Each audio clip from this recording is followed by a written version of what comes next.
دوای چەند مانگێک لە ناکۆچی و دوورکەوتنەوەی لایەنە کوردستانیەکان لە یەکتر و سەرهەڵدانی ڕەوشێکی ناهەموار لە هەرێمی کوردستان دوجار قەڵاچوالان بوو بە دەواازەی دەستپێکردنەوەی دانوستانەکانی نێوان حیزبە کوردستانەکان و کلیلیکردنەوەی گرێکیوەرەکان کە چاوەڕوان دەکرێت ئەم نزیکبوونەوەیە لە ئایندەدا هەرێمی کوردستان بباتە قۆناغێکی نوێ. نێچیروان بارزانی سەرۆکی هەرێمی کوردستان سەردانی قەڵاچوالانی کردو لەگەڵ بافڵ جەلال تاڵەبانی کۆبەوە هەردوو لاباسییان لە چارەسەرکردنی کێشەکانی هەرێم و خۆکۆکردنەوەی کورد کرد بۆ ئەوەی هەمووان پێکەوە ڕووبەڕووی ئاڵنگاریە ناوخۆی و دەرەکیەکان ببنەوە و هەرێمی کوردستان لە هەر مەترسێکی چاوەڕوان نەکرا و بپارێزن. دیدارەکەی قەڵاچوالان دوای ئەوە هات لە چەند هەفتەی ڕابردوودا بافڵ جەلال تاڵەبانی چەند جارێک جەختی لەو مەترسیانە کردەوە کە ئەگەری هەیە ڕووبەڕووی هەرێم ببنەوە و داوای لە هەموو هێزە کوردستانەکان کرد کۆتایی بە ناکۆشیەکان بێنن.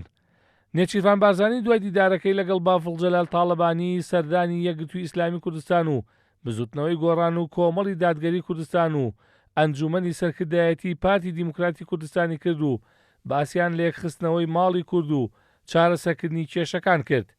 پێشتر یەکێتی نیشتیمانی کوردستان چەندین جار داوای لەلایەنەکان کردبوو پێکەوەی کێشەکانی هەرێم چارەسەر بکەن.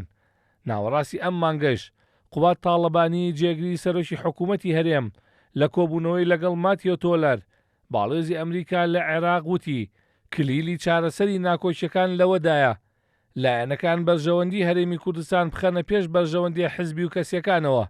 پێشتریش باڵێزی ئەمریکا پەیامی ئاڕاستەی یەکێتی و پارتی کرد و وتی پەیامی ئەمریکا بۆ دۆستەکانیان لە حیزبە کوردستانیەکان ئەوەیە لە پێناو پاراستنی سەقامگیری هەرێمەکەیان بە دانووسان و دیالۆک و ئاشتیانە کێشەکان چارەسەر بکەن. جەختیشی کردەوە سەرکردەکانی یەکێتی و پارتی دەگەنە ڕێکەوتن. هەفتەی ڕابردووش جێنین پلاسخارت نێردەی تایبەتی سکرتێری گشتی نەتەوەیەکگرتووەکان لە عێراق لە کۆبوونەوەی ئەنجومەنی ئاسایش لەبارەی عێراق داوای لە حیزبە کوردستانەکان کرد کۆتایی بە کێشەکانیان بهێنن و ناکۆشیەکانیان چارەسەر بکەن.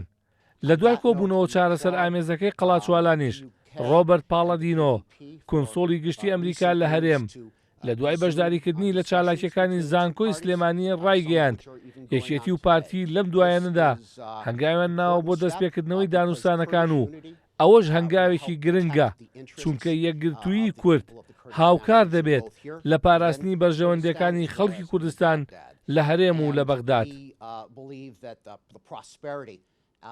And stability of the Kurdistan region